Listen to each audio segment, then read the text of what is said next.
بسم اللہ الرحمن الرحیم ورفعنا لک ذکرک۔ سیرت النبی صلی اللہ علیہ وآلہ وسلم کی ایک اور ویڈیو کے ساتھ گولڈن لائن کے معزز دوستو حاضر ہیں۔ قریش کی بد عہدی۔ بنی بکر نے ساتھ میں قریش سے بھی مدد مانگ لی۔ قریشی سرداروں نے ان کی درخواست قبول کر لی، ان کی مدد کے لیے آدمی بھی دیے اور ہتھیار بھی۔ پھر یہ سب مل کر ایک رات اچانک بنی خزاں پر ٹوٹ پڑے۔ وہ لوگ اس وقت بے فکری سے سوئے ہوئے تھے۔ ان لوگوں نے بنی خزاں کو بے دردی سے قتل کرنا شروع کیا۔ بنی خزاں کے بعض افراد جانیں بچانے کے لیے وہاں سے بھاگے اور ایک مکان میں گھس گئے۔ قریش نے انہیں وہاں بھی جا گھیرا اور پھر اس مکان میں گھس کر انہیں قتل کیا۔ اس طرح قریش نے بنی بکر کی مدد کے سلسلے میں اس صلح نامے کی دھجیاں اڑا دی۔ جب یہ سب اکٹھے ہو کر بیٹھے تو احساس ہوا کہ یہ ہم نے کیا کیا۔ اب وہ جمع ہو کر اپنے سردار ابو سفیان کے پاس آئے اور سارا واقعہ سن کر انہوں نے کہا، یہ ایسا واقعہ ہے کہ میں اگرچہ اس میں شریک نہیں ہوں لیکن بے تعلق بھی نہیں رہا اور یہ بہت برا ہوا۔ اللہ کی قسم محمد صلی اللہ علیہ وآلہ وسلم اب ہم سے جنگ ضرور کریں گے۔ اور میں تمہیں بتایا دیتا ہوں، میری بیوی ہندہ نے ایک بہت بھیانک خواب دیکھا ہے۔ اس نے دیکھا ہے کہ ہجون کی طرف سے خون کا ایک دریا بہتا ہوا آیا اور خندمہ تک پہنچ گیا۔ لوگ اس دریا کو دیکھ کر سخت پریشان اور بدحواس ہو رہے ہیں۔ اس پر قریش نے ان سے کہا، جو ہونا تھا وہ تو ہو چکا، اب آپ محمد صلی اللہ علیہ وآلہ وسلم کے پاس جائیں اور ان سے نئے سرے سے معاہدہ کریں، آپ کے سوا یہ کام کوئی اور نہیں کر سکتا۔ اس پر ابو سفیان اپنے ایک غلام کے ساتھ مدینہ منورہ کی طرف روانہ ہوئے۔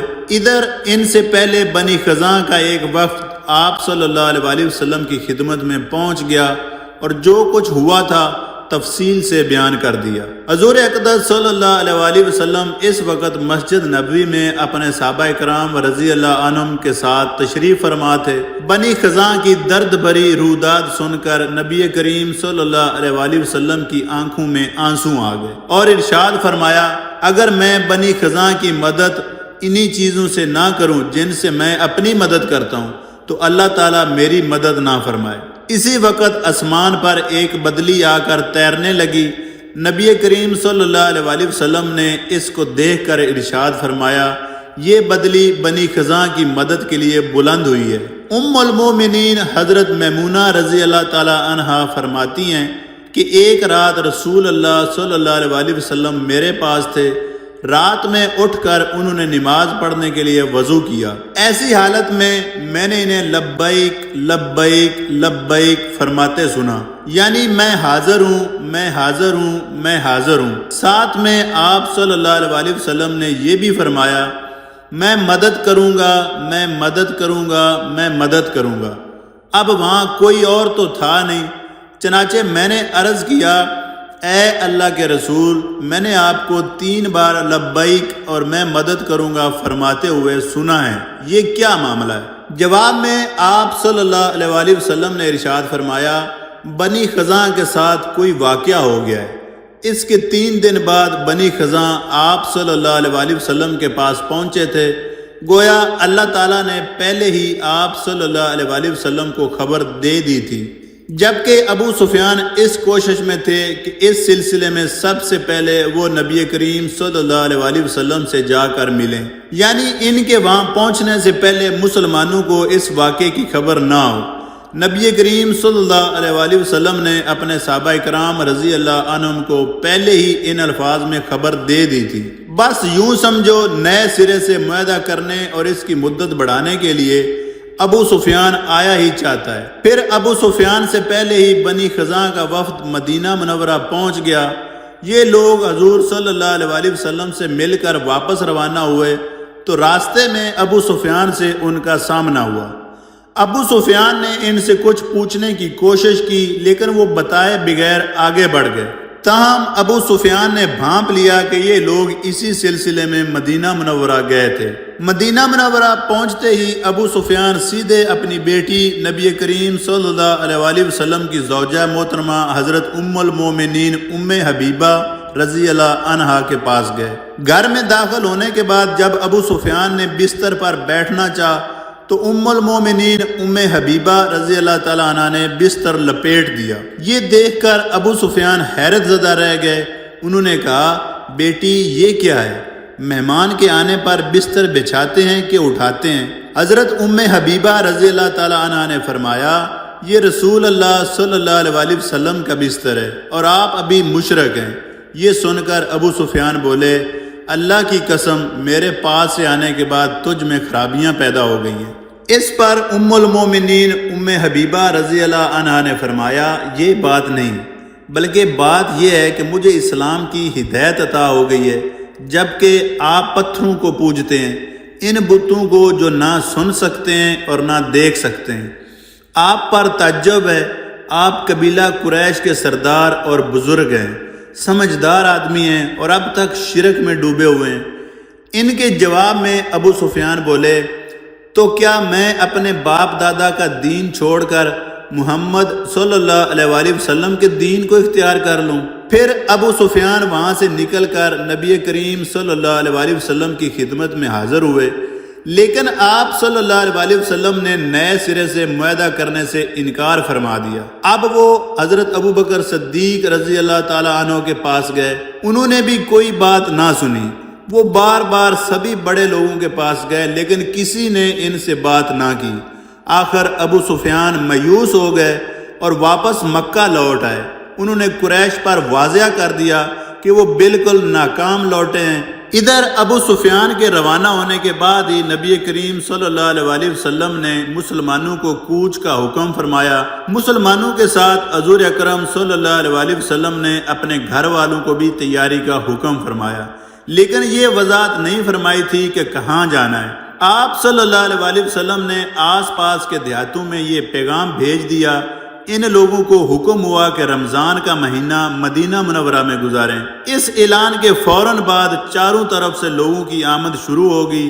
اس موقع پر آپ صلی اللہ علیہ وسلم نے دعا فرمائی، اے اللہ قریش کے جاسوسوں اور سن گن لینے والوں کو روک دے تاکہ ہم ان کے علاقے میں اچانک جا پڑیں۔ ادھر نبی کریم صلی اللہ علیہ وسلم یہ احتیاط فرما رہے تھے کہ کسی طرح قریش کو ان تیاریوں کا علم نہ ہو۔ ادھر آپ صلی اللہ علیہ وسلم کے ایک صحابی حاتب بن ابی بلتا رضی اللہ تعالیٰ عنہ نے قریش کے 3 بڑے بڑے سرداروں کے نام خط لکھا۔ اس خط میں انہوں نے نبی کریم صلی اللہ علیہ وسلم کی تیاریوں کی اطلاع دی تھی۔ یہ خط انہوں نے ایک عورت کو دیا اور اس سے کہا اگر تم یہ خط قریش تک پہنچا دو تو تمہیں زبردست انعام دیا جائے گا۔ اس نے خط پہنچانا منظور کر لیا۔ اس پر حضرت حاتب رضی اللہ تعالیٰ نے اسے 10 دینار اور ایک قیمتی چادر دی اور اس سے کہا جہاں تک ممکن ہو اس خط کو پوشیدہ رکھنا اور عام راستوں سے سفر نہ کرنا،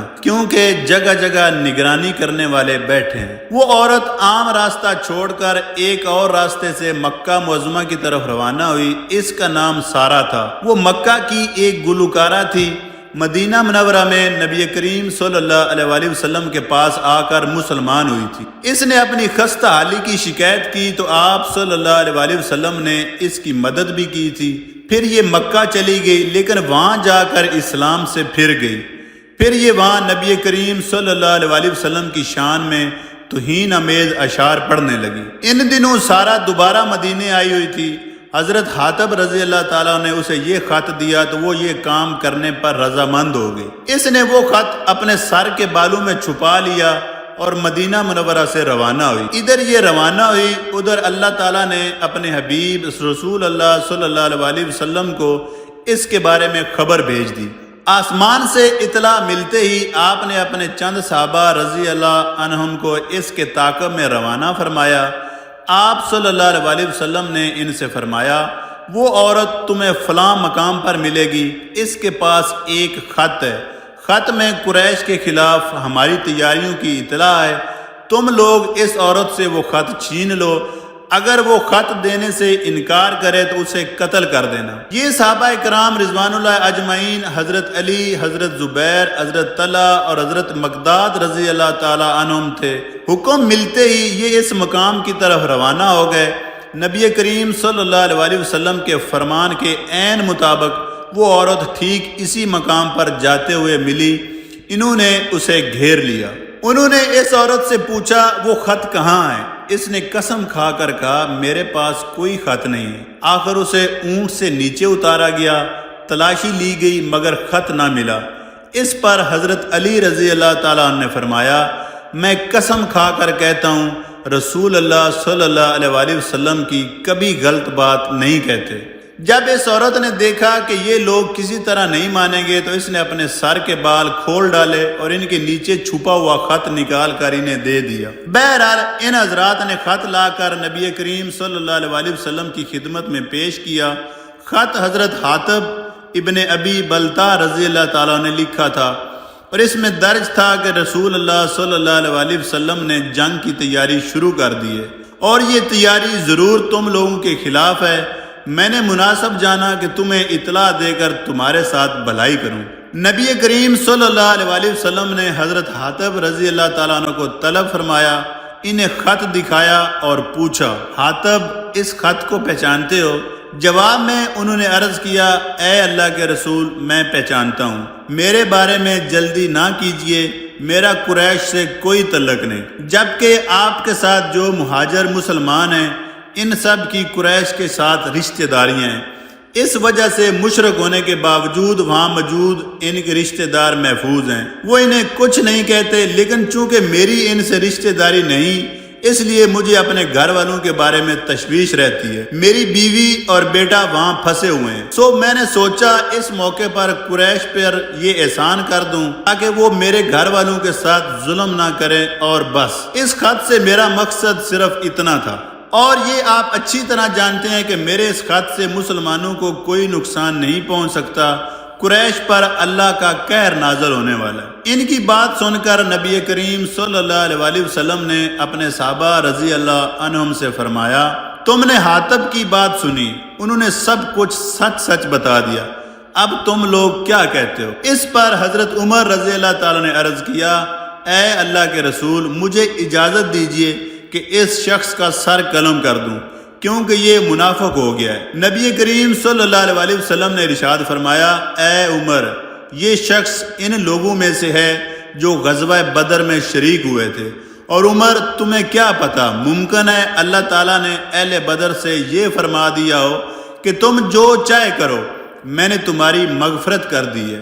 نبی کریم صلی اللہ علیہ وآلہ وسلم کا یہ ارشاد مبارک سن کر حضرت عمر رضی اللہ تعالیٰ عنہ کی آنکھوں میں آنسو آ گئے۔ ادھر اللہ تعالیٰ نے سورہ ممتحنہ کی یہ آیت نازل فرمائی اے ایمان والو تم میرے دشمنوں اور اپنے دشمنوں کو دوست مت بناؤ کہ ان سے دوستی کا اظہار کرنے لگو، حالانکہ تمہارے پاس جو دین آ چکا ہے وہ اس کے منکر ہیں، وہ رسول کو اور تمہیں اس بنا پر شہر بدر کر چکے ہیں کہ تم اللہ تعالیٰ پر ایمان لے آئے۔ اس کے بعد نبی کریم صلی اللہ علیہ وآلہ وسلم نے مدینہ منورہ سے کوچ فرمایا۔ مدینہ میں اپنا قائم مقام ابو حضرت رحم کلثوم ابن حسن انصاری رضی اللہ تعالیٰ عنہ کو بنایا۔ آپ صلی اللہ علیہ وآلہ وسلم 10 رمضان کو مدینہ منورہ سے روانہ ہوئے۔ اس غزوے میں نبی کریم صلی اللہ علیہ وآلہ وسلم کے ساتھ 10,000 صحابہ کرام رضوان اللہ اجمعین تھے۔ یہ تعداد انجیل میں بھی آئی ہے، وہاں یہ کہا گیا ہے کہ وہ رسول 10,000 قدسیوں کے ساتھ فران کی چوٹیوں سے اترے گا۔ اس موقع پر مہاجرین اور انصار میں سے کوئی پیچھے نہیں رہا تھا، ان کے ساتھ 300 گھوڑے اور 900 اونٹ تھے۔ ان مقدس صحابہ کرام رضوان اللہ اجمعین کے علاوہ راستے میں کچھ قبائل بھی شامل ہو گئے تھے۔ اس سفر میں روزوں کی رخصت کی اجازت ہوئی تھی، یعنی جس کا جی چاہے سفر میں روزہ رکھ لے، جو رکھنا نہ چاہے وہ بعد میں رکھ۔ اس طرح سفر اور جنگ کے موقعوں پر یہ اجازت ہو گئی۔ سفر کرتے کرتے آخر لشکر مرے زہران کے مقام پر پہنچا۔ اس مقام کا نام اب بطن مرو ہے۔ لشکر کی روانگی سے پہلے چونکہ آپ صلی اللہ علیہ وآلہ وسلم نے یہ دعا فرمائی تھی کہ قریش کو اسلامی لشکر کی آمد کی خبر نہ ہو، اس لیے انہیں خبر نہ ہو سکی۔ مرے زہران کے مقام پر پہنچ کر رات کے وقت مسلمانوں نے آگ جلائی۔ چونکہ 12,000 کے قریب تعداد تھی اس لیے بہت دور دور تک آگ کے الاؤ روشن ہو گئے۔ جس وقت یہ لشکر مدینہ منورہ سے روانہ ہوا تھا اس وقت نبی کریم صلی اللہ علیہ وآلہ وسلم کے چچا حضرت حضرت عباس رضی اللہ تعالیٰ عنہ مکہ سے ہجرت کر کے مدینہ منورہ کی طرف روانہ ہوئے تھے تاکہ نبی کریم صلی اللہ علیہ وسلم کے پاس پہنچ کر اسلام قبول کرنے کا اعلان کر دیں، لیکن نبی کریم صلی اللہ علیہ وسلم سے ان کی ملاقات راستے ہی میں ہو گئی۔ یہ ملاقات مقام حجفہ پر ہوئی۔ حضرت عباس رضی اللہ تعالیٰ عنہ یہیں سے آپ صلی اللہ علیہ وسلم کے ساتھ چل پڑے۔ انہوں نے اپنے گھر کے افراد کو مدینہ منورہ بھیج دیا۔ اس موقع پر اللہ کے رسول صلی اللہ علیہ وسلم نے ان سے فرمایا، اے چچا، آپ کی یہ ہجرت اسی طرح آخری ہجرت ہے جس طرح میری نبوت آخری نبوت ہے۔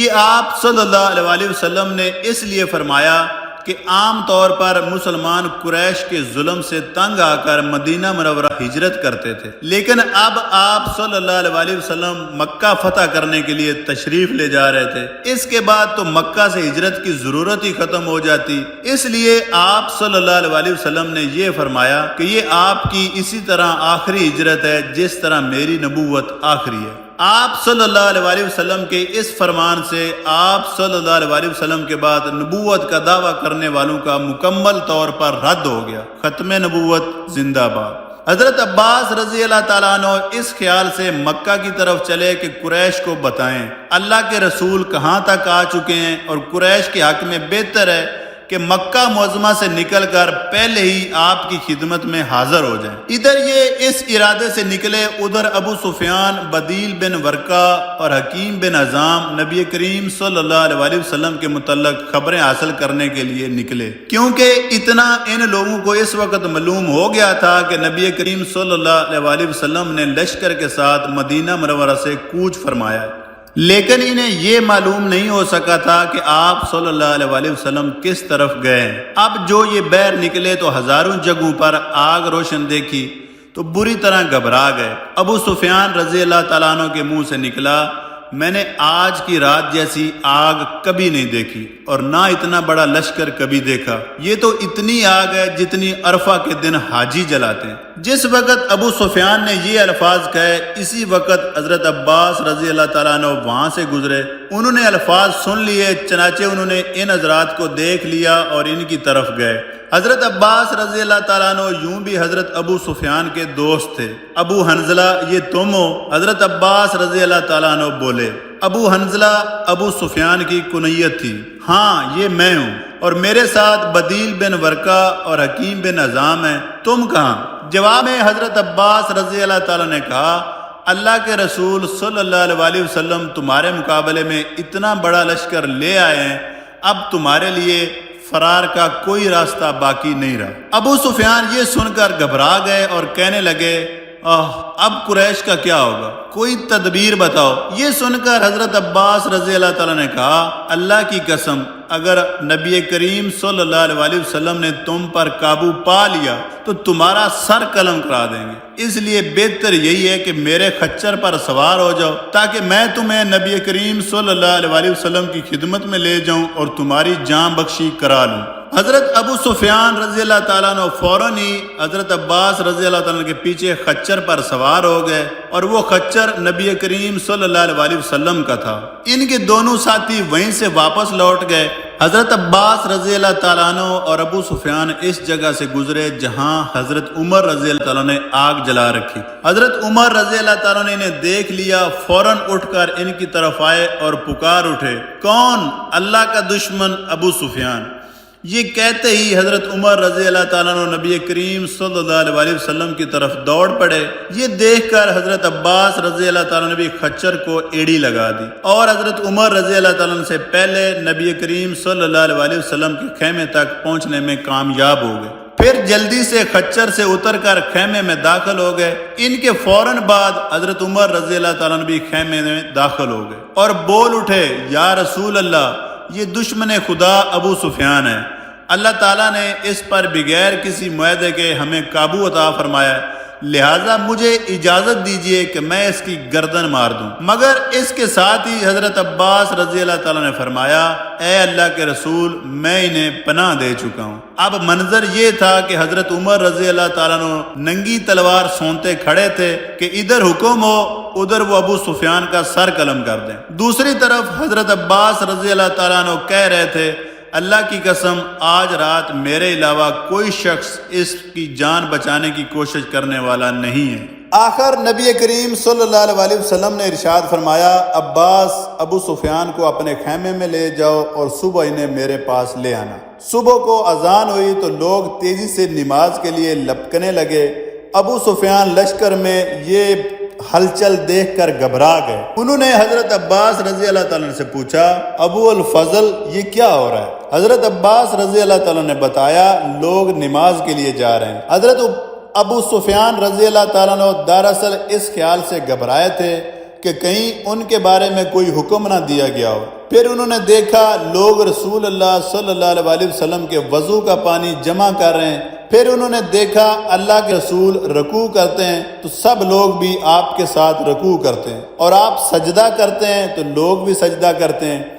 نماز کے بعد انہوں نے حضرت عباس رضی اللہ تعالیٰ عنہ سے کہا، اے عباس، محمد صلی اللہ علیہ وسلم جو حکم بھی دیتے ہیں لوگ فوراً اس کی تعمیل کرتے ہیں۔ جواب میں حضرت عباس رضی اللہ تعالیٰ عنہ بولے، ہاں اگر نبی کریم صلی اللہ علیہ وسلم لوگوں کو کھانے پینے سے روک دیں تو یہ اس حکم پر بھی عمل کریں گے۔ اس پر ابو سفیان بولے، میں نے زندگی میں ان جیسا بادشاہ نہیں دیکھا، نہ کسرا ایسا ہے، نہ کیسر، اور نہ بنی اظفر کا بادشاہ۔ یہ سن کر حضرت عباس رضی اللہ تعالیٰ نے فرمایا، یہ بادشاہت نہیں نبوت ہے۔ پھر حضرت عباس رضی اللہ تعالیٰ نے انہیں لے کر نبی کریم صلی اللہ علیہ وسلم کی خدمت میں آئے۔ آپ صلی اللہ علیہ وسلم نے ابو سفیان کو دیکھ کر فرمایا، ابو سفیان افسوس ہے، کیا ابھی بھی وہ وقت نہیں آیا کہ تم لا الہ الا اللہ کی گواہی دو؟ ابو سفیان فوراً بولے، میں گواہی دیتا ہوں کہ اللہ کے سوا کوئی معبود نہیں اور آپ اللہ کے رسول ہیں۔ ان کے ساتھ بدیل بن ورقہ اور حکیم بن عظیم بھی ایمان لے آئے۔ یہ لوگ واپس نہیں گئے تھے، کہیں رک کر حالات کا انتظار کرنے لگے تھے۔ اس کے بعد ابو سفیان رضی اللہ تعالی عنہ نے عرض کیا، اے اللہ کے رسول، لوگوں میں امان اور جان بخشی کا اعلان کرا دیجئے۔ آپ صلی اللہ علیہ وسلم نے فرمایا، ہاں جس نے ہاتھ روک لیا یعنی ہتھیار نہ اٹھایا اسے امان ہے، اور جس نے اپنے گھر کا دروازہ بند کر لیا اسے امان ہے، اور جو شخص تمہارے گھر میں آ جائے گا اسے بھی امان ہے، اور جو شخص حکیم بن عظیم کے گھر میں داخل ہو جائے گا اسے بھی امان ہے۔ ساتھ ہی آپ نے ابو ردیہ رضی اللہ تعالیٰ عنہ کو ایک پرچم دے کر فرمایا، جو شخص ابو ردیہ کے پرچم کے نیچے آ جائے گا اسے بھی امان ہے۔ پھر آپ نے ابو سفیان، حکیم بن عظیم اور بدیل بن ورقہ کے بارے میں ہدایت فرمائی، اور ان تینوں کو وادی کے تنگ حصے کے پاس روک لو تاکہ جب اللہ کا لشکر وہاں سے گزرے تو اس کو اچھی طرح دیکھ سکیں۔ حضرت عباس رضی اللہ تعالیٰ عنہ نے ایسا ہی کیا۔ اس طرح تمام قبائل حضرت ابو سفیان رضی اللہ تعالیٰ عنہ کے سامنے سے گزرے۔ جو قبیلہ بھی ان کے سامنے سے گزرتا 3 مرتبہ نعرہ تکبیر بلند کرتا۔ اس عظیم لشکر کو دیکھ کر ابو سفیان رضی اللہ تعالیٰ عنہ بول اٹھے، اللہ کی قسم ابو الفضل، آج تمہارے بھتیجے کی مملکت بہت زبردست ہو چکی ہے۔ جواب میں حضرت عباس رضی اللہ تعالیٰ نے فرمایا، یہ سلطنت اور حکومت نہیں بلکہ نبوت اور رسالت ہے۔ پھر جب نبی کریم صلی اللہ علیہ وسلم لوگوں کے قریب پہنچے تو ابو سفیان رضی اللہ تعالیٰ نے بلند آواز میں کہا، اے گروہ قریش، یہ محمد صلی اللہ علیہ وسلم اپنا عظیم الشان لشکر لے کر تمہارے سروں پر پہنچ گئے، اس لیے اب جو شخص میرے گھر میں داخل ہو جائے گا اسے امان ہوگی۔ یہ سن کر قریش کہنے لگے، کیا تمہارا گھر ہم سب کے لیے کافی ہو جائے گا؟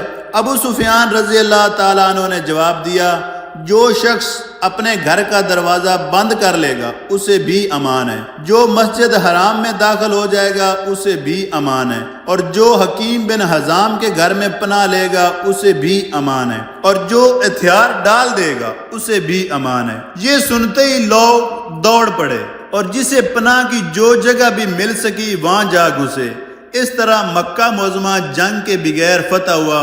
یہ تاریخ انسانیت کا منفرد واقعہ ہے کہ ایک مغلوب قوم بغیر کشت و خون کے اپنے جانی دشمنوں پر غالب آ گئی ہو اور اس نے کوئی انتقام نہ لیا ہو۔ اس عام معافی کے اعلان کے باوجود 11 آدمی ایسے تھے جن کے بارے میں نبی کریم صلی اللہ علیہ وسلم نے حکم فرمایا تھا کہ انہیں قتل کر دیا جائے، یہاں تک کہ اگر ان میں سے کوئی خانہ کعبہ کا پردہ بھی پکڑ کر کھڑا ہو جائے اسے بھی قتل کیا جائے۔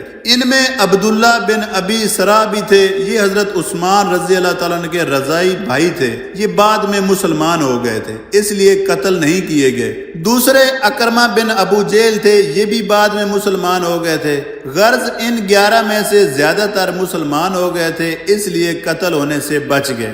اس روز کچھ مشرکوں نے مقابلہ کرنے کی بھی ٹھانی، ان میں صفوان بن امیہ، اکرمہ بن ابی جیل اور سہیل بن عمر شامل تھے۔ یہ لوگ اپنے ساتھیوں کے ساتھ خندمہ کے مقام پر جمع ہوئے۔ خندمہ مکہ معظمہ کا ایک پہاڑ ہے۔ ان لوگوں کے مقابلے کے لیے نبی کریم صلی اللہ علیہ وسلم نے حضرت خالد بن ولید رضی اللہ تعالیٰ عنہ کو بھیجا۔ اس مقابلے میں 28 کے قریب مشرک مارے گئے، باقی بھاگ نکلے۔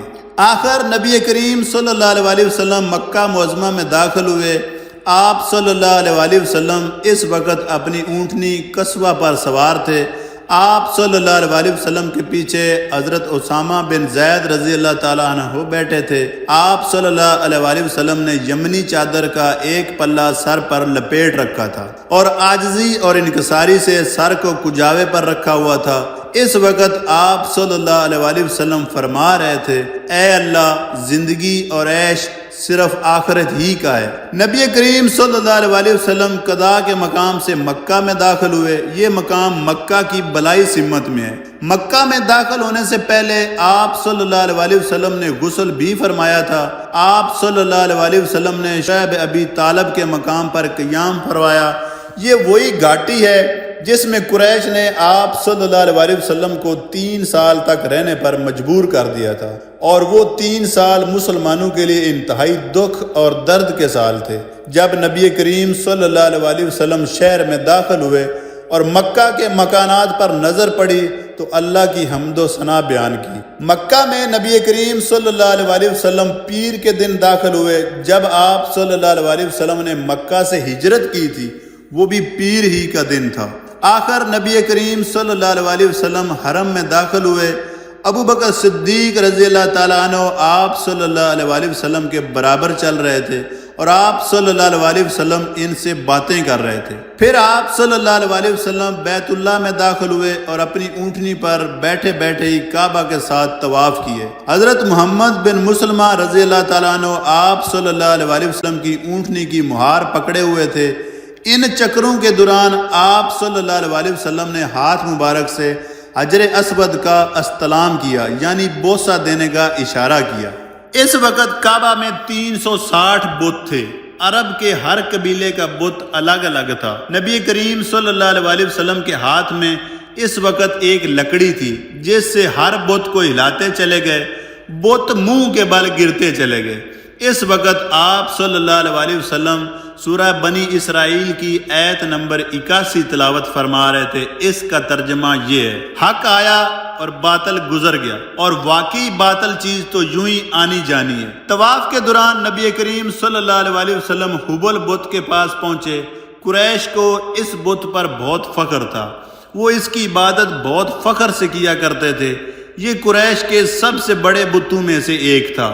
آپ صلی اللہ علیہ وسلم نے وہ لکڑی اس بت کی آنکھوں پر ماری، پھر آپ صلی اللہ علیہ وسلم کے حکم سے بت کو ٹکڑے ٹکڑے کر دیا گیا۔ اس وقت حضرت زبیر بن عوام رضی اللہ تعالیٰ عنہ نے حضرت ابو سفیان رضی اللہ تعالیٰ عنہ سے کہا، اے ابو سفیان، حبل توڑ دیا گیا، تم اس پر فخر کیا کرتے تھے۔ یہ سن کر حضرت ابو سفیان رضی اللہ تعالیٰ عنہ بولے، اے ابن عوام، اب ان باتوں کا کیا فائدہ۔ پھر نبی کریم صلی اللہ علیہ وسلم مقام ابراہیم پر پہنچے۔ اس وقت یہ مقام خانہ کعبہ سے ملا ہوا تھا۔ اس کے بعد نبی کریم صلی اللہ علیہ وسلم نے حضرت علی رضی اللہ تعالیٰ عنہ سے فرمایا، میرے کندھوں پر کھڑے ہو کر کعبہ کی چھت پر چڑھ جاؤ اور چھت پر بنی خزاں کا جو بت ہے اس پر چوٹ مارو۔ حضرت علی رضی اللہ تعالیٰ نے حکم کی تعمیل کی اور چھت پر چڑھ کر بت کو ضرب لگائی۔ یہ آہنی سلاخوں سے نصب کیا گیا تھا، آخر اکھڑ گیا۔ حضرت علی رضی اللہ تعالیٰ نے اس کو اٹھا کر نیچے پھینک دیا۔ اب حضور اکرم صلی اللہ علیہ وسلم نے حکم فرمایا،